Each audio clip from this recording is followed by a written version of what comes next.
जय श्री माता जी। विश्व के सभी साधकों को सुबह के ध्यान सत्र में आपका हार्दिक स्वागत है। प्रतिष्ठान की ओर से सभी साधकों को दीपावली की हार्दिक शुभकामनाएं। Happy Diwali to all. आज हम परम पूज्य श्री माता जी के महालक्ष्मी स्वरूप में ध्यान करते हैं। सामूहिक बंधन।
तीन महामंत्र तथा श्री गणेश मंत्र।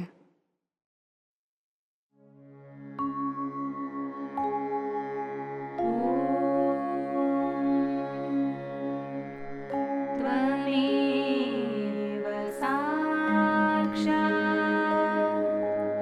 श्री महालक्ष्मी महासरस्वती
परम पूज्य श्री माता जी, कृपा कर आप हमें संतुलन दीजिए। चित्त सहस्त्रार में स्थिर करके कुछ समय ध्यान में रहते हैं।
इसी ध्यान की स्थिति में अमृतवाणी आत्मसात करते हैं।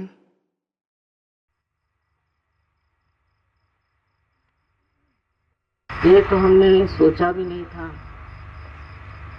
इस नागौर में 25 साल बाद इतने सहज योगी एकत्रित हुए।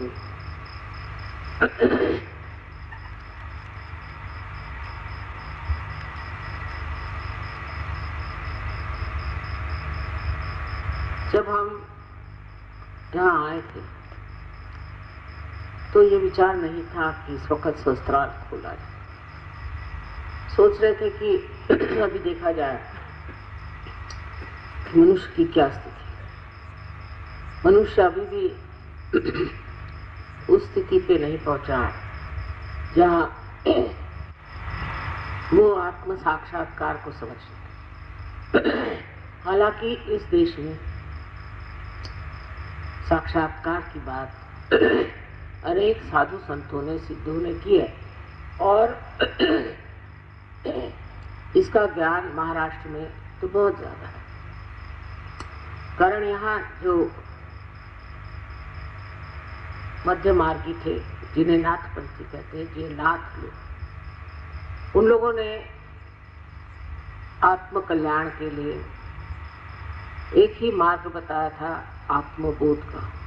खुद को जाने बगैर आप कोई भी चीज प्राप्त नहीं कर सकते। ये मैं भी जानती थी, लेकिन उस वक्त जो मैंने मनुष्य की स्थिति देखी वो बड़ी विचित्र सी, कि वो जिन लोगों के पीछे भागते थे उनमें कोई सत्यता नहीं, उनके पास सिवाय पैसे कमाने के और कोई लक्ष्य नहीं। और जब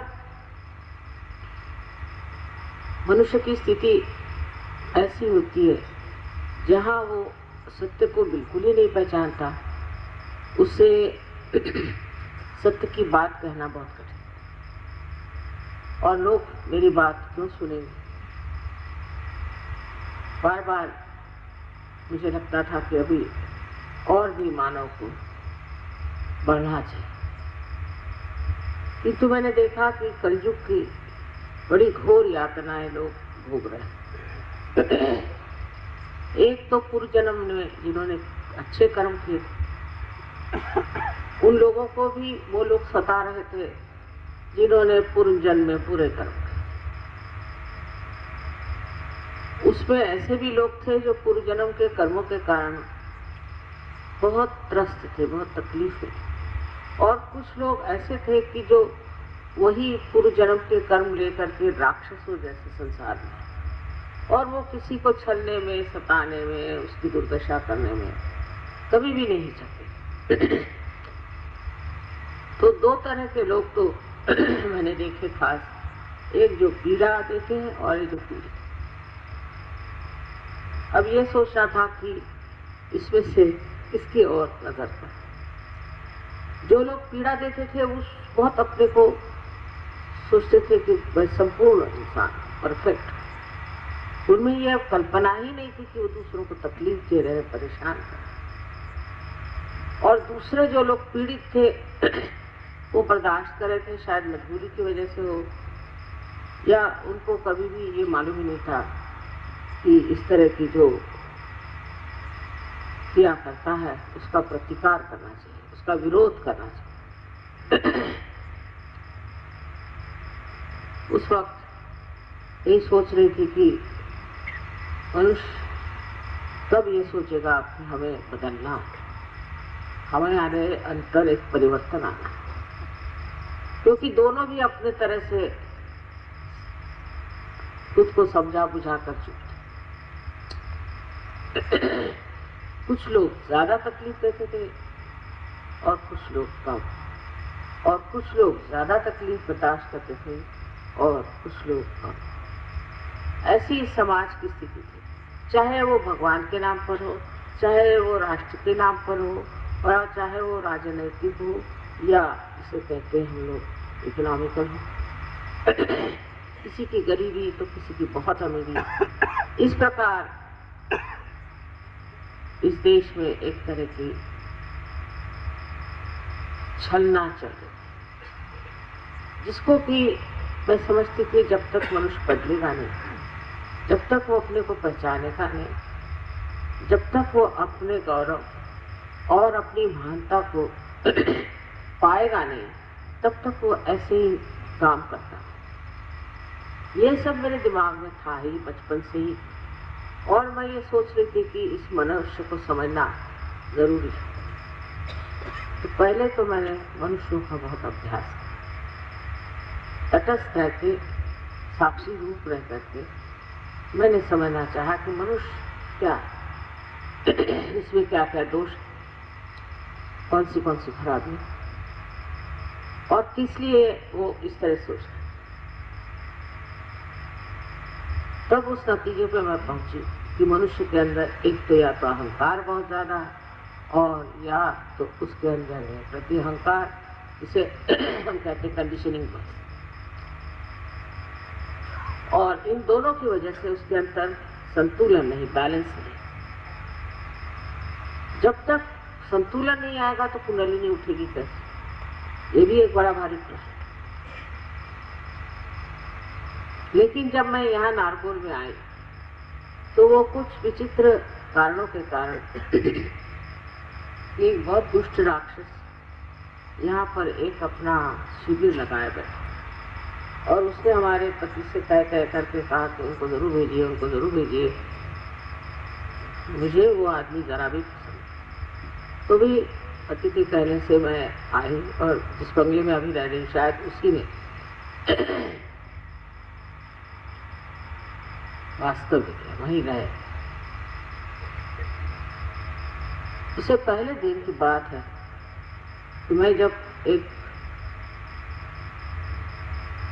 पेड़ के नीचे बैठे देख रही थी इनका तमाशा, तो मैं हैरान हो गई। ये महाशय सबको मंत्रित करके मेस्मराइज कर रहे थे। कोई लोग चीख रहे थे, कोई लोग कुत्ते जैसे भौंक रहे थे, तो कोई जो है शेर जैसे बड़े दहाड़ रहे थे।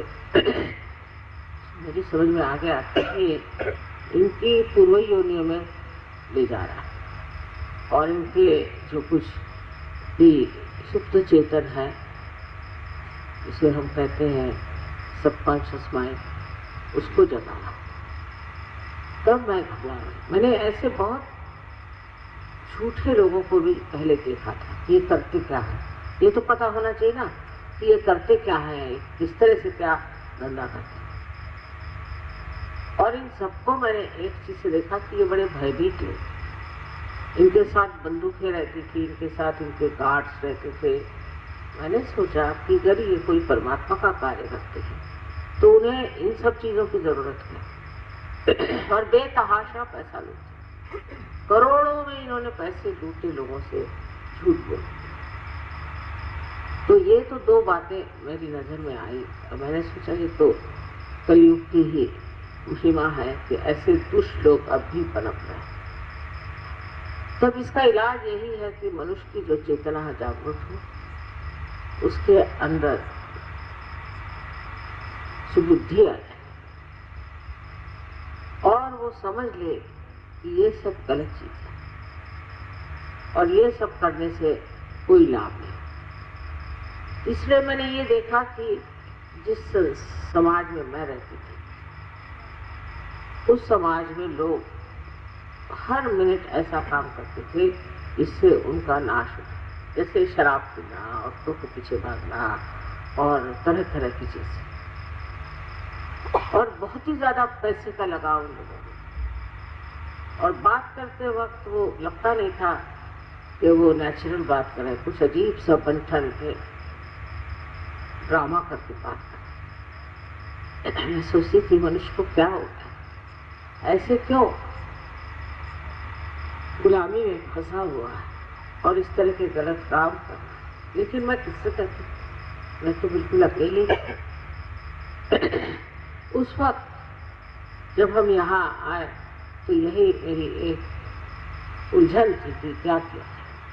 यहाँ आने पर जब मैंने देखा कि ये राक्षस लोगों को मेस्मराइज करा था, तब मेरी समझ में आया कि अब अगर संस्कार नहीं खोला गया किसी तरह से तो न जाने लोग कहाँ से कहाँ पहुंच जाएंगे। और इनके जो असर है इससे, जो साधक हैं, जो परमात्मा को खोज रहे हैं, सत्य को खोज रहे हैं, न जाने कहाँ जाकर पहुंचे।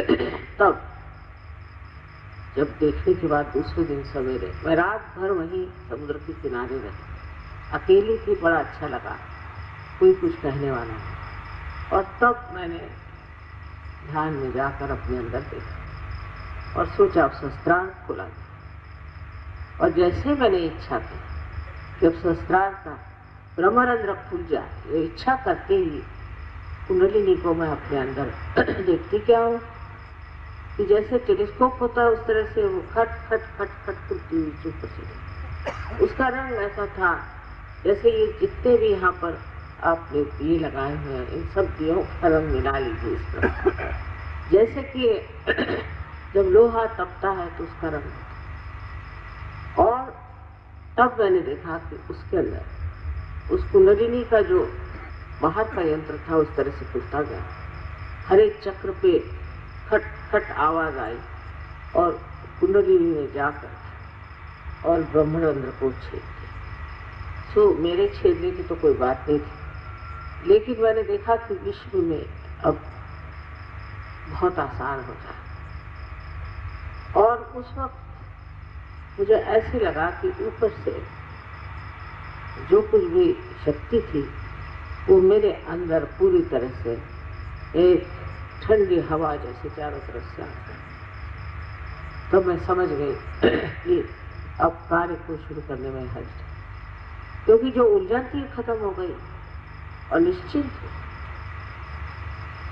बिल्कुल निश्चित होकर के मैंने सोचा कि अब समय आ गया। आखिर होना क्या, ज्यादा से ज्यादा लोग मारेंगे, पीटेंगे, ज्यादा से ज्यादा हंसेंगे, मजाक करेंगे, और उससे आगे हो सके तो मार डाले। इसमें डरने कोई बात ही नहीं, ये तो करना ही है, इसी कार्य के लिए हम आए हैं संसार में। क्योंकि सामूहिक चेतना करना, कलेक्टिव कॉन्शियसनेस को जगाना। मैंने सोचा कि जब तक लोग आत्म साक्षात्कार को प्राप्त नहीं करते, अपने को नहीं जानते, तब तक ये कार्य असंभव। और सब दुनिया भर की चीजें कर लो, उसे कोई फायदा नहीं। इसलिए इस कार्य को मैंने सबसे पहले एक काफी बूढ़ी स्त्री थी जो कि हमें बहुत मानती थी और वो पार। तब मुझे संतोष हो। मैंने कहा चलो एक तो पार हुए। इस कलयुग में किसी को पार करना कोई आसान है। जब एक पार हुई तब मुझे लगा कि हो सकता है कि और बहुत से पार हो जाए। पर सामूहिक चेतना के लिए चेतना देना तो बहुत आसान था, एक इंसान को पार कराना बहुत आसान था, एक आदमी को ठीक करना बहुत आसान था, पर कलेक्टिवली सामूहिक में ये कार्य करने के लिए फिर जो मैंने मनुष्यों के बारे में अनुभव किया था उस पर थोड़ा सा काम ऐसा कि मैं जब देखूं कि किसी आदमी में एक दुर्गुण है या उसके अंदर कोई तकलीफ है या उसके अंदर कोई कंडीशनिंग है, सो उसको निकालने के लिए क्या करना चाहिए। क्योंकि एक आदमी को एक परेशानी, दूसरे को दूसरी, तीसरे को तीसरी। अगर सामूहिक कार्य करना है तो एक ही जागरण से सबको लाभ होना चाहिए, सबको फायदा होना चाहिए। अब ये मैं आपको समझा नहीं सकती कि कब समय है कि सामूहिक चेतना का जो कार्य किसी ने नहीं किया करते, ये बात सही है। वो मैंने बहुत ध्यान धारणा से प्राप्त किया। अपनी कुंडलिनी को चारों तरफ घुमा के अपने कुंडलिनी को बार बार लोगों पर उसका असर डालते, और बिल्कुल इस मामले में कोई भी नहीं जानता मेरे अंदर क्या शक्तियां हैं, मैं कौन हूँ, कोई जानता। हमारे घर में भी कोई नहीं जानता और ससुराल में भी कोई नहीं जानता था, मैं में भी कोई नहीं जानता। और मैंने कभी किसी से बताया, क्योंकि बताने से भी खोपड़ी में जाना तो आसान चीज है। इंसान की खोपड़ी ऐसी मैंने देखी, इसमें तो कोई भी विचार घुसना बहुत मुश्किल। सब अपने को घमंड में बैठे हुए, सब अपने दूसरे को समझ रहे हैं। अब इनको कौन बताए। जैसे कबीर ने कहा, कैसे समझाऊं सब जगह। मुझे तो लगा अंधा नहीं है पर अज्ञानी बहुत, एकदम अज्ञान का भंडार, और ये इतना सूक्ष्म ज्ञान इनको कैसे दिया जाए। लेकिन कुंडलिनी उस लेडी की, उस देवी की जब जागृत हुई तो मैंने देखा कि उसके अंदर एक सूक्ष्म शक्ति आ गई, और वो उस सूक्ष्म शक्ति से मुझे समझने लगा। उसके बाद 12 आदमी पार, और पार होने के बाद हैरान हुए क्योंकि आंखों में एकदम चमक आ गई और वो देखने लगे सब चीज। एक अजीबोगरीब संवेदना उनके अंदर आई, जिससे वो महसूस कर रहे हैं। पर शुरुआत के 12 लोगों के हर एक चक्र पर मैंने अलग अलग काम, क्योंकि जो नींव में चीज पड़ती है वो मजबूत होनी चाहिए। उसकी मजबूती करने के लिए काफी मेहनत करनी, क्योंकि हालांकि उनकी कुंडली जागृत हो गई थी, पर आप जानते हैं कि कुंडलिनी को जागरूक करने के बाद भी उसको ठीक दशा में ले जाने के लिए ध्यान धारणा आदि करने के लिए, और उसको बिठाना पड़ता। तो इन 12 आदमियों पर मैंने बहुत मेहनत की, और उस मेहनत के फलस्वरूप ये जरूर मैंने जान लिया कि अगर ये 12 आदमियों की 12 प्रकृतियां, और इनको साथ में बिठाते ही साथ किस तरह से कहना चाहिए कि आत्मा की जो प्रकाश शक्ति है उसको किस तरह से संगठित करना चाहिए, उसको किस तरह से, जैसे कि सुई में हम फूल पिरोते हैं तो वो समग्रता किस तरह से है। इन 12 आदमियों की अलग अलग प्रकृतियों को इस तरह से एक सूत्र में बांधा। और जब उनकी जागृति हो गई तब मैंने देखा कि उनके अंदर सबके अंदर एक सूत्रता बनती जा रही, धीरे धीरे बनती। थोड़ी बहुत मेहनत भी करनी पड़ी मुझे, लेकिन किसी को बताने के लिए, जनता जनार्दन को बताने के लिए मैंने सोचा अभी उसके लिए आसान नहीं, लोगों को समझ में बात नहीं आई। फिर कावजी जहांगीर हॉल में एक प्रोग्राम का आयोजन, वहाँ मैंने पहले बताया कि कितने राक्षस आए, कितने राक्षसी आए, ये लोग क्या करेंगे। तो सब घबरा कहने लगे कि अगर ऐसे माता जी बात करेंगी तो इनको कोई भी मदद करके करें।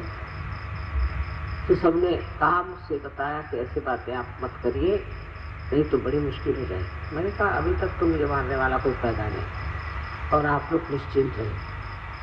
धीरे धीरे ये जो छोटी छोटी सरिताएं थी सबके अंदर, छोटी छोटी नदियां थी कुंडलिनी की, उनको मैंने कहा कि आप लोग सब मेरे कुंडलिनी पर ध्यान। तो ध्यान करते ही वो निर्विचार होता, और निर्विचार होते ही साथ उनको ये लगे कि मेरे साथ उनका बड़ा तादाद है। फिर ये निर्विचारिता बढ़ने लगी। धीरे धीरे सामूहिकता का एक नया प्रकाश हुआ। ये पहले मैंने कावजी जहांगीर हॉल में देखा। हिंदुस्तानी लोग जो है, भारतीय लोग हैं, ये इस भूमि में इसलिए पैदा हुए हैं कि ये बड़े ही धार्मिक, बहुत ही सुंदर इनका जीवन रहा होगा, क्योंकि हिंदुस्तान में इतनी मेहनत नहीं करनी, बहुत जल्दी लोग पार हो जाते थे। शुरुआत में जरूर थोड़ा बहुत समय लगा, लेकिन प्रदेश में तो हाथ टूट जाता। किसी की कुंडली नहीं उठाना मुझे ऐसा लगता है जैसे पहाड़ उठाए चले और फिर धड़ से नीचे गिर जाए, उठाओ फिर धड़ से गिर, और फिर जब कलेक्टिवली सामूहिक में तो बड़ी मुश्किल और अजीब और गरीब सवाल पूछना और ये और वो दुनिया भर की बातें। जब मैं उसका जवाब देती तो हैरान हो जाती कि ये इतना जानती कैसे है, इनको ये सब मालूम कैसे है। बड़ी मेरी परीक्षा कर क्योंकि अहंकार बहुत ज्यादा। अब धीरे धीरे ऐसी चीज हुई, जैसे लंदन में पहली मर्तबा 7 सहयोगी आए, तो 7 हिप्पी थे पहले और ड्रग्स लेते थे, उनसे वो सहयोगी बन गए। इससे मतलब ये तो हुआ कि एक तरह का सहारा मिल गया, निश्चिंती हो गई कि सहयोग से लोग ड्रग छोड़ दें।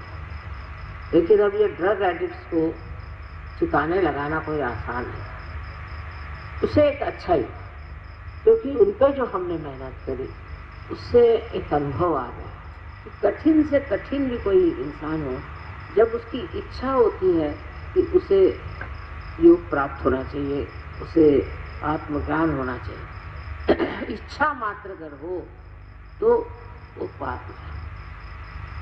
तब मैं सबसे कहती थी कि आप हृदय से इच्छा करें कि आपको आत्म साक्षात्कार चाहिए, बस उसी पर लोग खट से पार हुए। उसमें अनेक देशों के अनुभव हैं मेरे पास, जिससे जैसे रशिया है या यूक्रेन है या रोमानिया, ये देशों का मेरे ख्याल से हमारे देश से कभी संबंध रहा होगा जबरदस्त, और यहाँ से नाथपंथी जैसे मच्छिंद्रनाथ, गोरखनाथ, ये लोग गए होंगे जरूर, क्योंकि इनके यहाँ जो चीज़ें मिली मुझे, उससे पता हुआ कि ये लोग कुंडलिनी के बारे में ईसा से 300 साल पहले से जानते। तब ये समझ में आया कि ये लोग इतने जल्दी पार कैसे हो जाते। महाराष्ट्र में बहुत काम किया नाथपंथियों ने, और मैंने भी बड़ी मेहनत, पर दुख की बात यह है कि जो चीज़ नॉर्थ इंडिया में हम कर पाए वो महाराष्ट्र में अभी भी मैंने की। समझ में नहीं आता, जहाँ पर संतों ने अपना खून डाला, और हर एक महाराष्ट्रियन को मालूम है कि नाथ कौन थे, उन्होंने क्या कार्य किया, क्या और पता नहीं क्यों कि जो चीज़ मैंने नॉर्थ इंडिया में पाई, पहले तो मैं दिल्ली को बिल्ली कहती थी, सालों मेहनत की वहाँ भी, लेकिन उसके बाद जो सहयोगी वहाँ मिले हैं, जिस तरह से सहयोग फैल रहा है, इस पर मुझे बड़ा आश्चर्य। उतना प्रवाह देख करके यह आश्चर्य होता है कि जहाँ पर इतना संत साधुओं ने काम किया है, इतनी मेहनत की है, और बचपन से हम लोग यही सीखते आए, पढ़ते आए, यहाँ पर सब लोग यही बातें करते थे। उस महाराष्ट्र में सहयोग उतना गहरा नहीं बैठा जैसा कि नॉर्थ में बैठा। इसका क्या कारण हो सकता है? एक ही मुझे लगता है कि जब पहले ही से सब चीज़ मालूम है तो उसके प्रति जो है अवज्ञा हो जाती, इधर इंडिफरेंस हो जाती। संस्कृत में एक श्लोक है, गति परिचयात अवज्ञा संतत गमनात् अनादरो भवति प्रयागवासी कूपे स्नानम समाचर। कि जब बार बार आप कहीं जाते हैं, बार बार आप किसी से मिलते हैं तो आपका अनादर होने लगता है, फिर आपका आदर नहीं रहता। क्योंकि प्रयाग में रहने वाले लोग, इलाहाबाद में रहने वाले लोग, गंगा जी में नहाने की जगह त्रिवेणी का संगम है, वो लोग घर में जो कुआं उसमें नहाते हैं, और लोग दुनिया भर से जाते हैं वहाँ हफ्ते उठा करके नहाने। यही बात शायद हो कि जो इतनी मान्यता सहयोग को नॉर्थ में मिली। यहाँ भी ऐसा नहीं कि यहाँ सहयोगी नहीं, महाराष्ट्र में भी बहुत सहयोगी हैं और बहुत कार्यान्वित भी हैं, पर सहयोग के प्रति जो समर्पण चाहिए वो मैंने तो कमी देखा, पता नहीं शायद बढ़ गया।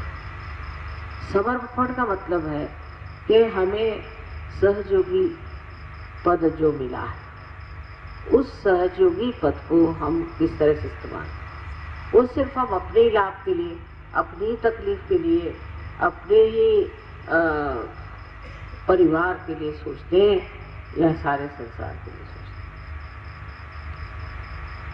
हैं। ये कुछ समझ में नहीं आता कि महाराष्ट्र की जो संस्कृति है और जो महाराष्ट्र के धर्म की इतनी गहन छाप है, उस महाराष्ट्र में सहयोग इतना नहीं बना। और गुजरात में जहाँ नारगोल में हमने ब्रह्मरंध्र खोला, वहाँ तो बहुत ही गुजरात के लोग तो बड़ी समझ में नहीं आते, बहुत मेहनत की, गुजरात भी गए, पर सबसे ज़्यादा महाराष्ट्र में मेहनत की। क्योंकि आज यहाँ महाराष्ट्रीय लोग बहुत हैं। मुझे कहना ये है कि सहयोग को बढ़ाने के लिए सबसे पहले आप ध्यान धारणा करें और गहरे, जब गहरे आप उतर जाते हैं तब आपको लगता है कि मैं ही क्यों इसका मजा उठाऊं और लोग भी इसका मजा उठाएं।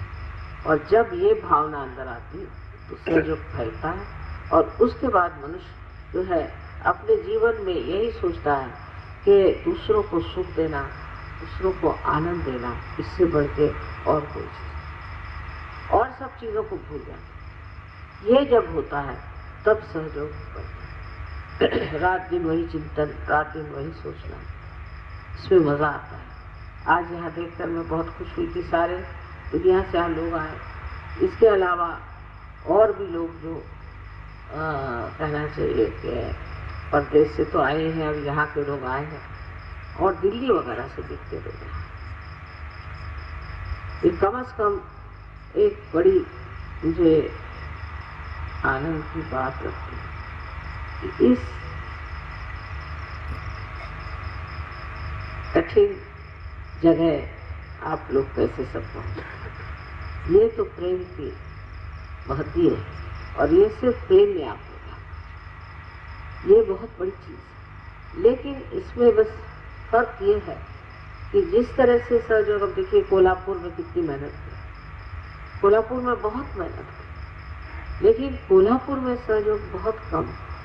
आश्चर्य की बात है, ऐसा क्यों होता है? उन्होंने कहा पंढरपुर में 800 सहयोग है, पर ऐसा बाहर नहीं। गाजियाबाद में जाओ तो 15,000, फिर आप और फरीदाबाद में जाओ तो 16, आप हरियाणा में जाओ तो वहाँ 25,000, तो 1000 की बात है। और महाराष्ट्र में ये कि 800 आदमी यहाँ है, 500 आदमी वहाँ है, 700 आदमी। इसका कारण क्या है मैं आज तक नहीं समझ पाई। यही अगर सोचना है, यही सोच सकते हैं कि यहाँ पर आत्मज्ञान, आत्मबोध, महानुभाव पंथ आदि अनेक चीजें इतनी ज्यादा असलियत की हो गई कि अब इधर ध्यान ही नहीं। ऐसे इन लोगों को महाराष्ट्र में पैसे की ललक नहीं।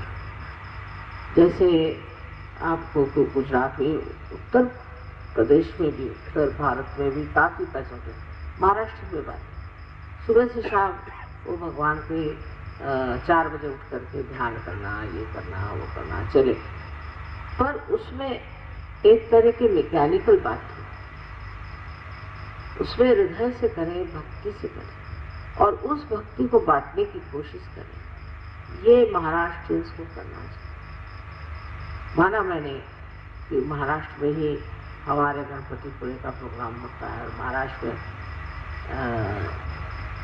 काफी अच्छे सहयोग, गहरे, बहुत गहरे, यहाँ की युवा शक्तियाँ भी बहुत अच्छी। लेकिन तो भी मैं कहूँगी कि जिस तरह से सहयोग नॉर्थ में फैला है, अब जहाँ देखो बाराबंकी में है, हमारा उन्नाव जहाँ ससुराल वहाँ है, हर जगह, हर एक गांव में, हर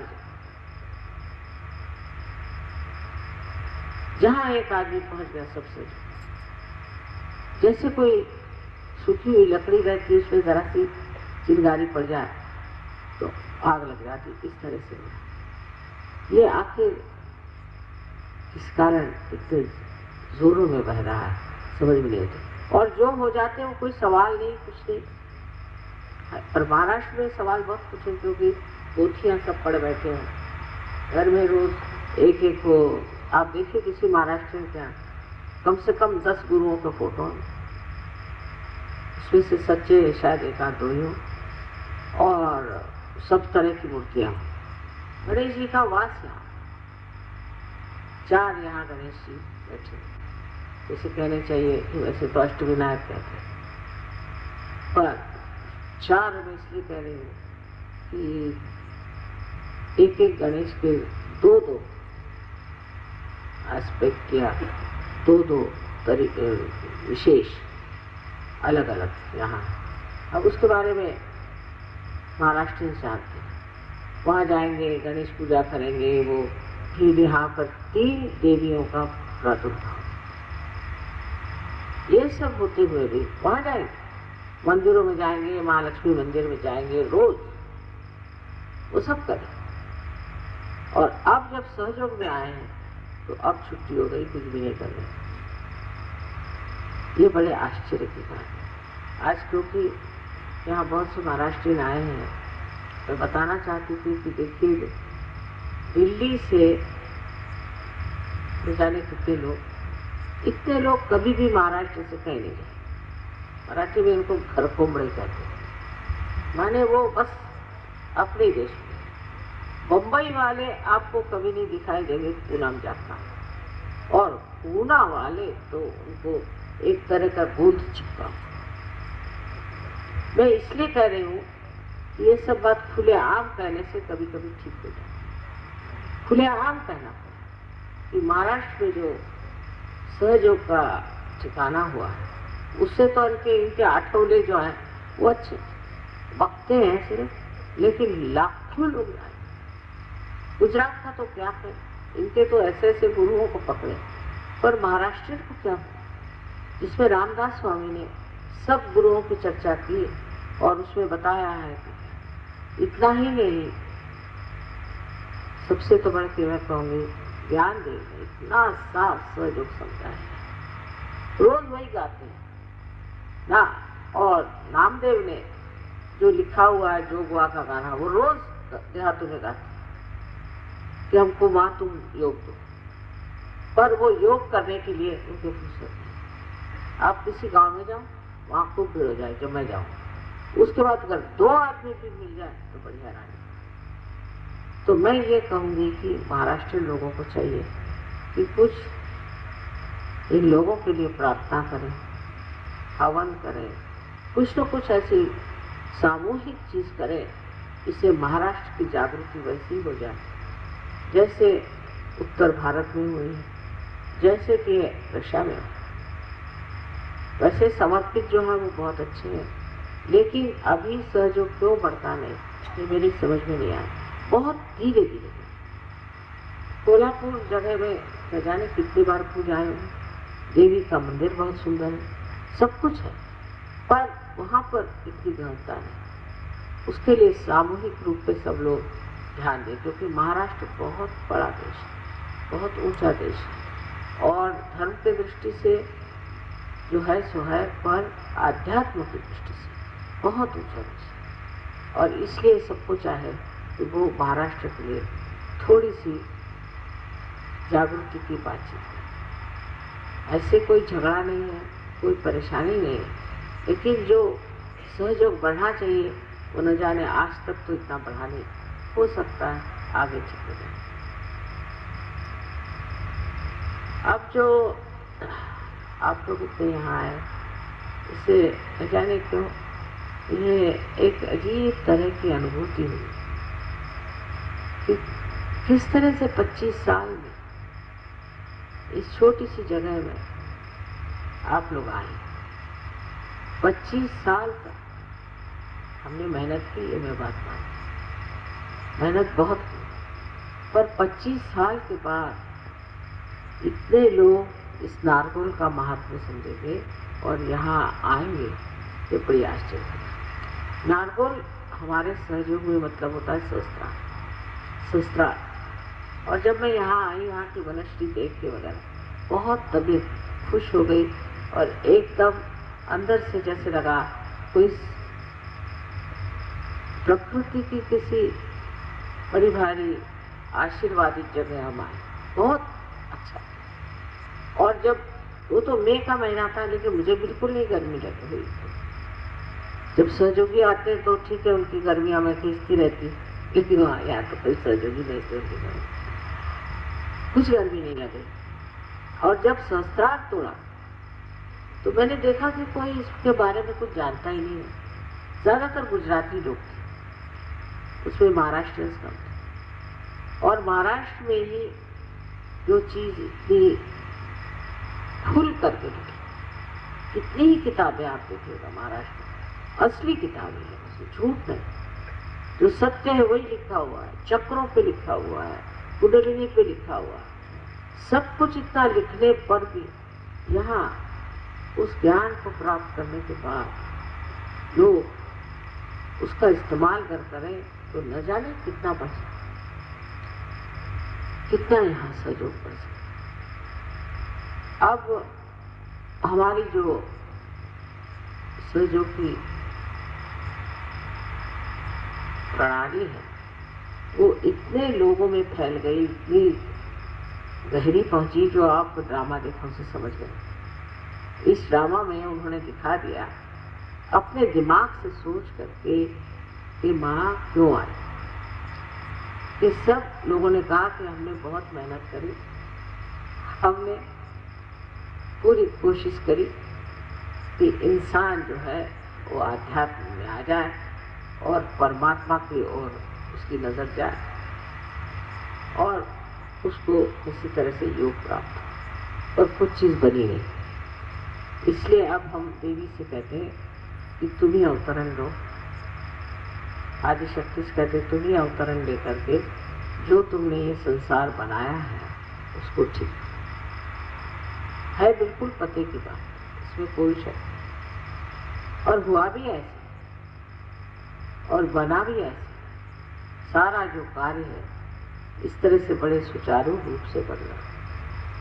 और जिस वक्त में ब्रह्मरंध्र को तोड़ा था उस वक्त सोचा भी नहीं था मैं कि मेरे जीवित रहते हुए इतना मैं कार्य देख सकता। पर यह कुंडलिनी की महिमा और परम चैतन्य का कार्य, परम चैतन्य से तो मैं खुद हार गई कि पता नहीं क्या करते रहे। हालांकि मेरी शक्ति है, लेकिन ये परम चैतन्य आप देख रहे हैं, तरह तरह के फोटोग्राफ्स मेरे बना रहे हैं, तरह तरह के चमत्कार दिखा रहे हैं, 50 तरह के चमत्कार। जैसे मेक्सिको में एक स्त्री थी, वो यूएन में काम करती थी, न्यूयॉर्क में, वहाँ मुलाकात हुई थी, उसके बाद वो पार भी हो गई और वो मेक्सिको चली गई, वहाँ नौकरी मिल गई यूएन में। उसे चिट्ठी लिखी कि मेरे लड़के की तबीयत बहुत ख़राब हो गई है, छोटा लड़का है, उम्र में बहुत छोटा है, और ये बीमारी हमारे ख़ानदान में होती है जब लोग बिल्कुल बुढ़े हो जाते हैं, और इस बच्चे को इतनी छोटी उम्र में हो गई और अब ये बच नहीं सकता, इसके लिए माँ मैं क्या करूँ, मैं उसे ले आऊँ। 3 चिट्ठियाँ उन्होंने, ये परम चैतन्य की बात बताई। और चौथी चिट्ठी में उसने लिखा कि लड़का अपने आप से ठीक हो, वो हार्वर्ड यूनिवर्सिटी पर एकदम ठीक हो गया, उसकी बीमारी एकदम ठीक हो गई। डॉक्टर किया क्या तुमने, वो कैसे ठीक हो? तो ये परम चैतन्य जो है, इससे बढ़ के कोई डॉक्टर भी नहीं, और जिस तरह से ये काम करते हैं एक कमाल है। तो अब किसी ने पूछा कि ये गणेश जी दूध पी रहे, ये क्या है? ये मैंने कहा भाई ये परम चैतन्य कृति युग में आ गए और कार्य करने का, अब ये जो करे सो काम। गणेश जी को दूध पिलाएंगे, वो शिव जी को दूध पिलाएंगे, इसको कुछ कह सकते हैं? कौन सी बात जो है वो परम चैतन्य नहीं कर सकते? हर तरह का वो काम करते हैं। एक साहब थे कनाडा में, ये भी काफ़ी पुरानी बात है। सो उन्होंने मुझे चिट्ठी लिखी कि माँ मेरे पास पैसे नहीं हैं और इस कार्य के लिए इतना रुपया चाहिए। मैं कहा अच्छा कोई बात नहीं। दूसरे दिन उसने फ़ोन किया कि माँ मुझे रुपया मिल गया। कैसे? मैंने ड्रॉर खोला तो उसमें रुपया रखा। हे भगवान, मैंने तो रुपया भेजा नहीं, इसको रुपया कहाँ से? उसने कहा कि जितना मुझे चाहिए था एग्जैक्टली।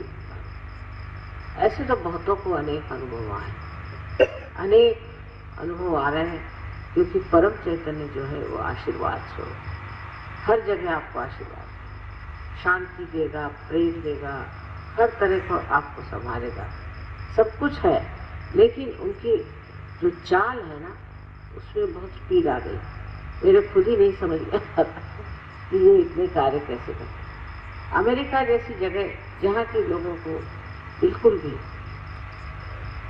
कहना चाहिए सूझबूझ ही नहीं है अध्यात्म। इस टाइम अमेरिका में इतना बड़ा प्रोग्राम हुआ, इतने बड़े हॉल में लोगों को बैठने की जगह नहीं थी, और 5 मिनट में सब लोग पार होता, 5 मिनट। वहीं फिर लॉस एंजलिस में मैं हैरान हूँ, ये लोग इतने मूर्ख हैं, इनके साथ ऐसे कैसे 5 मिनट। फिर कनाडा गए, वहीं भी 5 मिनट, उससे आगे गए, वहाँ भी 5 मिनट।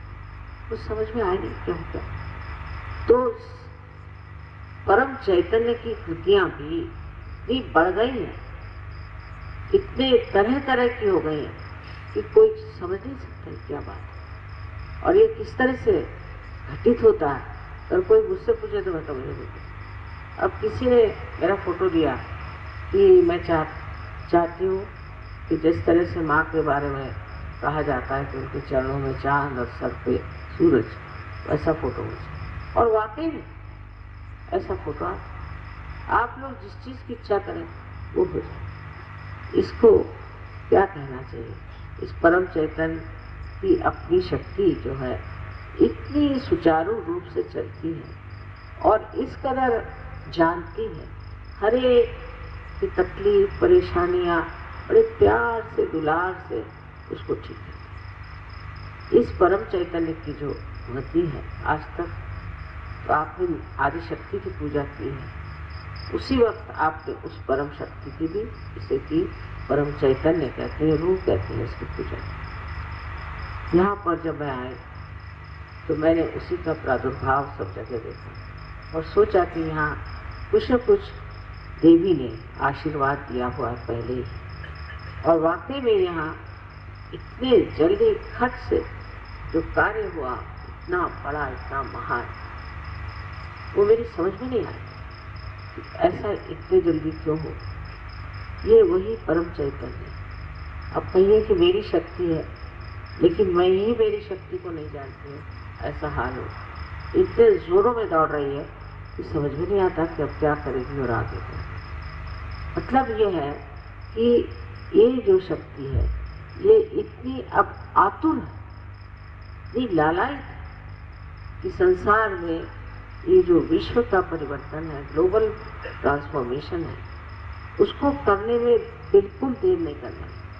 पर जो इसमें आएंगे और जो इसके लिए करेंगे वही प्राप्त कर सकते। अब महाराष्ट्र में यही मैं आपको बताना चाहती हूँ, ये शक्ति कार्यान्वित हो रही बड़ी जबरदस्त, और आप लोगों को सबको चाहिए कि इसमें पूरी तरह से आप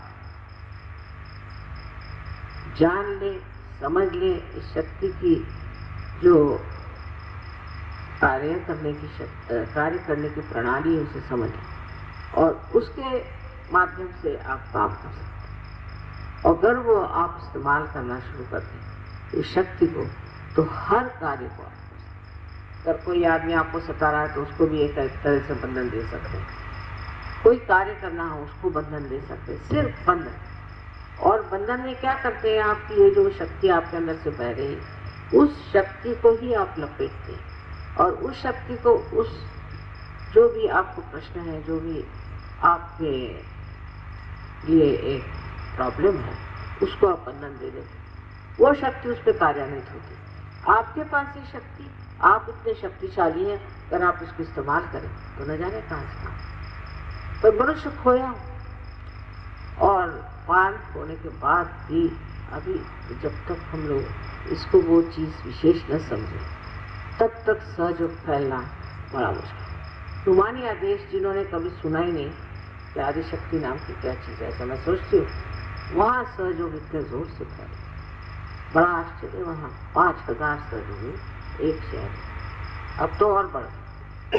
वही चीज़ इस महाराष्ट्र में होना चाहिए और बार बार मुझे इसकी चिंता लगी रहती है कि ये चीज़ महाराष्ट्र में क्यों नहीं सहयोग इस तरह से फैल रहा जैसा फैलना चाहिए। बड़े बड़े शहर हैं, बड़ी बड़ी जगह, वहाँ ये कार्य होना। तो आज के दिन एक बहुत बड़ी बात हुई है कि 25 साल इस चीज़ से जूझते जूझते इस दशा में हम आ गए कि यहाँ पर इस जगह आप लोग आए, इसका गौरव बढ़ा रहे, इसकी महत्ता बढ़ा और इसको पुनीत करें। मेरे देश वो शब्द है तो मैं सोचती हूँ तो जी मेरा भर आता है आप लोगों को, कहाँ कहाँ से आप लोग आए। I'm sorry I have to speak in this language because most of the people only know this language. And some of them know only Marathi, but they know something about Hindi language. But I'm sorry I don't know French. And I don't think in this lifetime I will be able to learn. So I have to speak in this language, which you can get it translated and understand. I've told them how I came here just by chance. And there I found somebody trying to use mesmerism on people. That was the time I decided we have to open the circle. And that's what I did in a very surge manner. I must say, it was just I desired that now the Sahasrara must be open, that's all. I didn't do anything. And once the Sahasrara was open, I was amazed how I also knew how the human beings can give realizations to us. Even human beings could give collective realization. Of course, they have to use the photograph, which we can say that is niralamba. The word is niralamba, means we should not have any alamban. Niralamban, without any alamban, depending on anything. But it is nira. Nira alamban, I am nira, so that sounds so that. See, it's a very confusing word. So this is what it is. You have to use my photograph. I don't know so far anybody who has been able to give up the photograph and call himself surgeon. I don't compulsorily say you must have a photograph, but they know the positive side of it, and that's why they use it. I've told so many times about this realization. That's how you have come to this far-fetched place. I'm very much thankful to you for that. May God bless you. कृपया निशब्द ध्यान में बने रहें।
परम पूज्य श्री माता जी, आपने हमें आत्म साक्षात्कार दिया, परम चैतन्य से आशीर्वादित किया, हमारा हृदय प्रकाशित करके हमें परमात्मा के साम्राज्य में स्थित किया। इन सब के लिए हम हृदय से आपके ऋणी हैं, आभारी हैं। श्री माता जी, कृपा कर आप हमें प्रेम और करुणा की शक्ति प्रदान कीजिए। हमारा जीवन हमेशा के लिए प्रकाशित कीजिए। हमारे अंदर का अंधकार, अज्ञान दूर कीजिए। श्री माता जी, कृपा कर हमारे अंदर श्री महालक्ष्मी का तत्व प्रस्थापित कीजिए। हमारा हृदय प्रेम और आनंद से भर दीजिए। श्री माता जी, आपके श्री महालक्ष्मी स्वरूप को हमारा कोटि कोटि नमन। परम पूज्य श्री माता जी, आपके चरणों में हमारा कोटि कोटि नमन, अनंत कोटि नमन। जय श्री माता जी। सामूहिक बंधन।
आज का ध्यान सत्र ही संपन्न होता है।